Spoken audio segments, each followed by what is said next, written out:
मेरा नाम अरविंद काला है और मैं दिल्ली शहर में रहता हूँ। मैं एक सवाल पूछना चाहता हूँ हिंदुस्तान से। हमें किसका भला ज़्यादा ज़रूरी है हिंदुस्तान में, बंदरों का या लोगों का? देखिए, अभी इन दिनों मैं मनाली में हूँ, हिमाचल प्रदेश, और एक मैं सेब के बगीचे के अंदर रह रहा हूँ।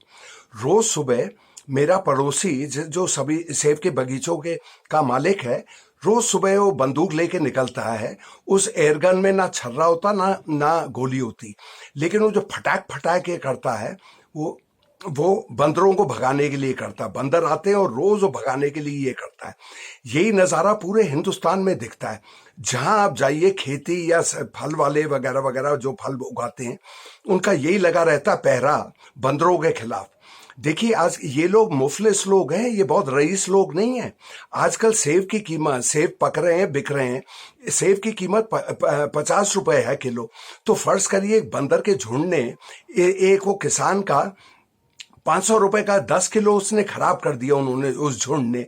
तो ये 500 रुपए उसको अपने बच्चे के लिए चाहिए, उसकी पढ़ाई के लिए, उसके दवा के लिए, पानी के लिए, खाने के लिए। और ये बंदरों की हो गई मौज और इंसान की हो गई छुट्टी। इसी तरह से पूरे हिंदुस्तान की यही कहानी है। मैं अपने गांव जाता हूँ, उत्तराखंड में, मैं गढ़वाली हूँ, और वहां मेरे वो दादाजी का एक बहुत बड़ा फल का बगीचा है, जिसमें आम भी है। और दर्जनों दफा मैंने देखा है, मैं बुद्धू की तरह कुर्सी में नीचे बैठा हूं और हमारे ऊंचे ऊंचे 100 साल पुराने पेड़ में बंदर आम खा रहे हैं और अमरूद खा रहे हैं, जो मुझे नसीब नहीं होंगे। और मैं सचमुच उस टाइम ये सोचता हूँ, मैं बोलता हूँ मैं हिंदू हूं, तो मैं कहता हूँ हे हनुमान, इनको अपने पास ही ले आ। ये हाल हो गए हैं। बंदरों की हो गई है मौज और मेरी हो गई है छुट्टी। मेरे गांव वाले ये सोचते हैं कि मैं दिल्ली का हूं तो असरदार होऊंगा, तो मुझे कहते हैं कि भाई साहब कुछ कुछ कुछ करिए, इनकी वजह से थोड़ी खेती भी नहीं होती। पहले हम पालक उगा लेते थे, ये लोग आ लेते, हर चीज उखाड़ देते हैं। तो ये वो जो, और मेरे गांव के लोग भी बहुत मुफलिस हैं, मतलब पजामे और कमीज में घूमते रहे, उनका नाड़ा भी लटका रहता है। सब मेरी जात के हैं, सब काला है। मेरा नाम अरविंद काला है, उनका भी नाम काला है। तो बड़े गरीब लोग हैं, लेकिन वो इस तरह से पिटते हैं, वहां पे भी पिट रहे हैं। अच्छा, एक मैं सवाल करना है, तो ये बंदर टपक कहां से गए? देखिए, 6-7 साल पहले नहीं थे ये यहाँ, क्योंकि इन इलाकों में आता था, और ये दाखिल तभी हुए 6-7 साल पहले। वजह क्या है? कोई कुंभ मेला होता है, कहीं इलाहाबाद में होता है या हरिद्वार वगैरह में होता है, और योगी साहब एक बड़ी मजमे करने के चक्कर में होते हैं। श्रद्धालु आए, लाखों यहाँ आए, तो दुनिया में वाह वाह हो कि हिंदुओं के क्या मजमा लगता है और क्या है, वगैरह वगैरह। और उस चक्कर में सरकारी लोग क्या करते हैं, हरिद्वार का जो लोकल बंदर होता है, उनके झुंडों को पकड़ पकड़ के टेम्पो में डालते हैं और ऊपर यहाँ हिमाचल में छोड़ देते हैं और मेरे गढ़वाल में छोड़ देते हैं। तो उनकी तो हो गई मौज हरिद्वार की, और हम जो ऊपर है बद्रीनाथ में, वो पिट गए। तो ये रोज की कहानी है। अच्छा, बंदरों की हर जगह आप देखिए, चांदनी चौक, इधर उधर, घर के अंदर घुस जाते हैं, हर जगह। ये नई बात नहीं बता रहा मैं, ये बहुत ही पुरानी बात हो गई है। लोगों के हाथ से ये खींच लेते हैं। और हर 3-4 महीने में आप देखेंगे बड़े बड़े अखबार, times of India, Indian express जैसे, वहां पे एक छोटी सी खबर आती है कि कोई जनानी गाजियाबाद में या कोई आदमी गाजियाबाद में ऊपर अपने छत के सूखे हुए कपड़े लेने गया। 4 उसने बंदर देखे और बंदरों ने उन पे घुर्राया, और ये डर के मारे वो कूद गया वहां से। बहुत लोग ऐसे मरते। मंडी में हाल में एक 60 साल का मरा था, गाजियाबाद में मरा था, इधर उधर। क्योंकि ये अगर ये इनका क्या कहते हैं, अगर बंदरों का झुंड आपको घेर ले ना, आपकी नानी याद आ जाती है। मेरी बीवी बता रही थी, वो सेब के बगीचे में अपने सेलफोन में किसी से बात कर रही थी 2-3 साल पहले। उसने बाईं तरफ देखा, एक मोटा बंदर बैठा हुआ है, उसके 2 गज दूर दाहिनी तरफ देखा वो, तो उसके दिमाग में इतना चला कि उस बड़े शांत तरीके से फोन में बात करते हुए आई, लेकिन अगर चिल्लाने चीखने लगती तो बंदर उसको चीर देते मेरी बीवी को। तो ये रोज की ये कहानी है, हो क्या रहा है यहाँ पे? अच्छा, ये हाल है क्योंकि हमारे हनुमान से और हिंदू धर्म से जुड़ा हुआ है, तो कोई इनको छू नहीं सकता।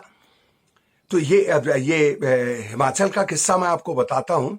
वहां पे उन्होंने, ये सरकार इतनी परेशान हो गई कि उन्होंने ये लाइसेंस कर दिया। उन्होंने कहा कि ये भाई चूहे मकोड़े की तरह हैं, इनको मार देना चाहिए, और जो एक भी बंदर को पकड़ लेगा तो उसको 2400 मिल जाएंगे, ये वो इनाम मिलेगा।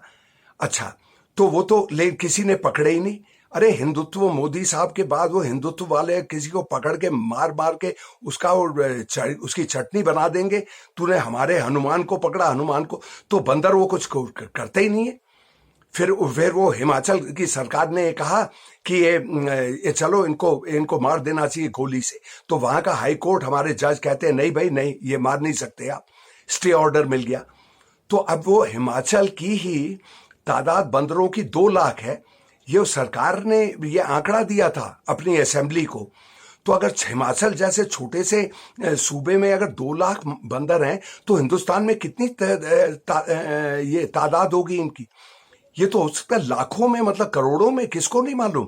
लेकिन हर आदमी आपको बंदर का एक किस्सा बताएगा कि कैसे डर गया, क्या हुआ क्या नहीं हुआ, और रोज कटते हैं ये हिमाचल ने एक और वो एक आंकड़ा दिया था कि एक साल में उनके 2015 और 2016 में करीब 2200 लोगों को बंदरों ने काटा। अच्छा, उनको 2200 लोग मतलब 6 लोग रोज काटते हैं, मतलब बंदर उन्हें काटते हैं। और देखिए ये जो है ये अंडर रिपोर्टिंग है, ये कम है गिनती। इंसान फर्ज करिए मुझे किसी बंदर ने काट दिया तो मैं तो इलाज के लिए जाऊंगा, किससे मैं शिकायत करूंगा? पुलिस से या जंगलात डिपार्टमेंट से कि बंदर ने काट दिया? वह जंगल वाले कहेंगे यार हमें रोज काटते हैं यार, तो तुझे क्या हो गया, तुझे काट दिया तो इलाज करवा। ये हाल हो गए हिंदुस्तान के। बंदर काटते, कुत्ते काटते, ये गाय सर मारती है सींग। एक 80 साल का बेचारा था, वो एक पार्क में, नॉर्थ दिल्ली के पार्क में 80 साल का वॉक के लिए आया। कोई सांड या ये लावारिस सांड या लावारिस गाय थी, उसके दिमाग में बात सूझी गाय या सांड के, उसने उसे सींग मारा और ऊपर चला गया। बल्कि ये जो लावारिस गायों और सांडों के करीब 75 लोग मरे हैं कुछ साल पहले, पिछले कुछ सालों में। ये पार्लियामेंट की फिगर है, और कुत्तों का तो है ही और बंदरों का भी है। ये तो ये खुदा ही हमें बचाए, मुझे तो समझ ही नहीं आता करो क्या ये हिंदुस्तान में। तभी तो मैंने ये सवाल किया कि भाई इंसान ज्यादा जरूरी है, लोग ज्यादा जरूरी है, बंदर या कुत्ता या गाय, लावारिस गाय ज्यादा जरूरी है? ये तो बहुत मुश्किल है ये और अब मैं ये दोबारा ये कहना चाहूंगा कि कोई अब हिंदू भक्त में ना मेरे पास पहुंचे, अरे भैया मैं वो उत्तराखंड का ब्राह्मण हूं, बद्रीनाथ में मेरा गांव है, वहां जाता हूं बाकायदा। तो आप ये ना सोचिए कि मैं हिंदू धर्म का कोई गद्दार हूं वगैरह वगैरह, कि चाइना ने कोई जासूस डाला हुआ है, मुसलमानों ने जासूस डाला हुआ है हिंदुओं में फूट डालने के लिए। अच्छा जनाब, खुदा हाफिज, तो फिर मिलेंगे।